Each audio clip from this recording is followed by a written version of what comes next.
உளுந்து 1 கப் போட்டுக்கோங்க. கடலைப்பருப்பு 1 கப் போட்டுக்கோங்க. அரிசி 4 டேபிள் ஸ்பூன் போட்டுக்கோங்க.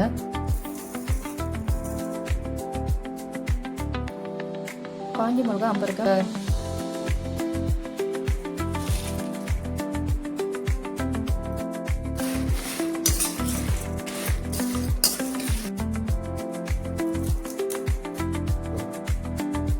எள்ளு 3 ஸ்பூன் போட்டுக்கோங்க.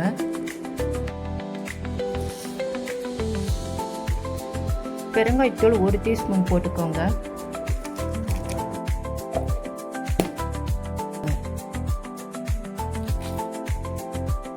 நல்லா கலர் கொடுக்கறதுக்கு காஷ்மீர் மிளகாய்த்தூள் 1 டீஸ்பூன் போட்டுக்கோங்க.